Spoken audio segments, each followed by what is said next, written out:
Tulia, upo wazi.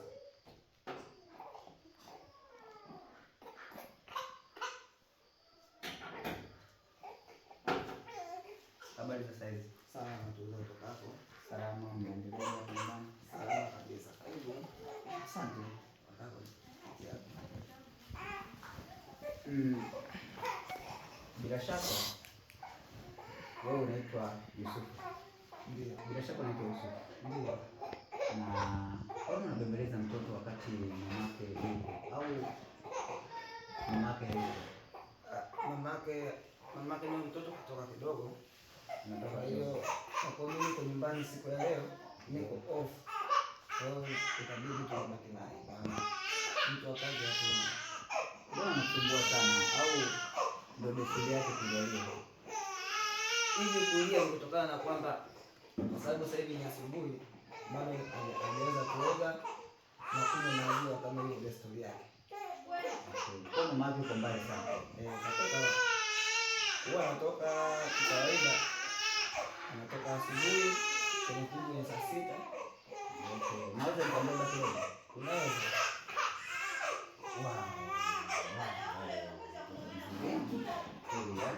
Kwa hiyo huwa anarudi saa ngapi? Huwa anarudi kama kiondoka asubuhi saa 12, saa 2, saa 3 hivi huwa anakuwa amesharudi kwa sababu ya biashara zake ndogo ndogo. Tunaona mama nyumbani ana.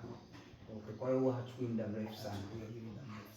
Kwa mfano anapolia hivi huwa unamfanyaje? Maana ni anasumbua. Kama ambavyo analia hivi, kuna muda tu naona unamchukulia kama alivyo, unambembeleza, unatembea tembea hapa na pale mazingira nyumbani. Anatulia. Okay, sawa.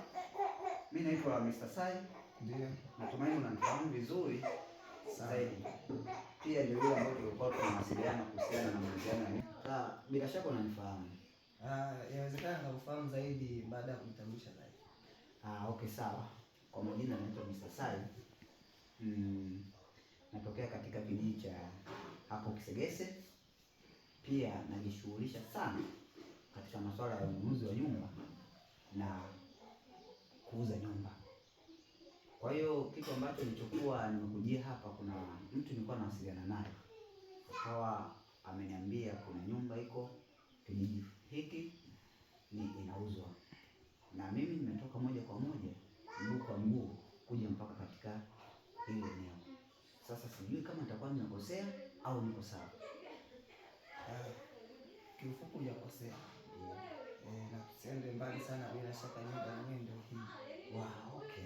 Japokuwa mwenye nayo naye finish yake hajafanikiwa kumaliza vizuri kutokana na matatizo madogo madogo. Okay, kwa hiyo naweza nikaiangalia kabla ya kuanza mazungumzo? Ndio, unaweza kaiangalia, maana nyumba ndio hii, ina vyumba viwili na sebule na sehemu ya kulia chakula. Kama unavyoona chumba hiki, ndio tatizo lake ni mlango. Bado hajapata kuweka mlango vizuri. Ndio. Cha pili ndio hiki. Nacho hajapata bado kuweka mlango kama kilivyo kile. Matatizo yake madogo madogo ndio hayo tu. Ni swala la milango, na kwa nje nako bado hajaweka aluminium bado.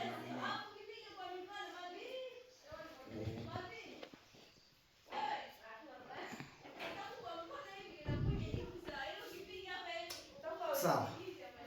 Tunaweza tukaendelea na mazungumzo zaidi. Okay.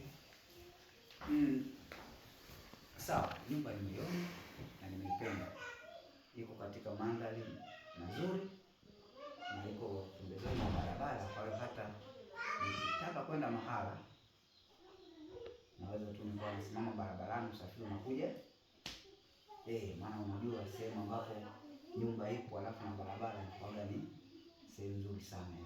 Kwa sitachezea ni bahati. Na pia kama una usafiri labda gari, pikipiki, bajaji, kwa nyuma hapo kuna nafasi nzuri sana imetengenezwa kwa ajili ya kupaki. Okay, parking hapo nyuma. Ndio. Basi tukimaliza nitaenda kupona zaidi. Sasa nyumba yako niliambiwa inauzwa milioni 45. Sasa sijajua kama hiyo bei ilikuwa ni sahihi au la.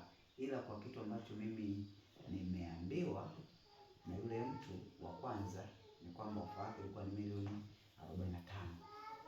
Sasa sijajua unaweza kunifanyia punguzo kidogo na aina ya malipo na lipaji ili biashara iweze kufanyika haraka, maana muda unaenda sasa. Kwa mara ya kwanza nilitangaza hivyo kutokana na shida ambayo ilikuwepo, lakini kwa sasa bei iko pale pale, maana hatujapanga bado kushusha, kwa sababu nyumba ni nzuri, mwenyewe umeiona.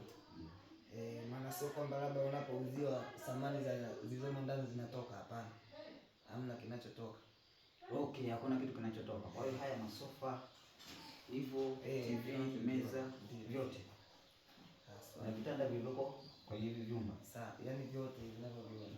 Sawa, hapo sina haja ya kulalamika chifu. Tunaweza tukawapata wale mashahidi ili tuweze kufanya nani mauziano. Tatizo alimaanisha mjumbe wanapatikana, maana hawaishi mbali na hapa. Ndio. Sasa wacha tuwatafute ili tufanye hayo mauziano. Alafu habari gani kuhusiana na asilimia za serikali? Kuhusu asilimia za serikali za mauziano, kwa sababu unapofanya biashara kama hii lazima kuna zile asilimia. Kwa hiyo unapopatiwa document wana asilimia zao za kutoa. Sasa hizo tuna share au zinabaki juu yangu au juu yako muuzaji? Kikawaida huwa tuna share. Ndio, pande mbili zote. Okay, sawa. Basi tusishare, mimi mwenyewe nitazitoa hizo asilimia.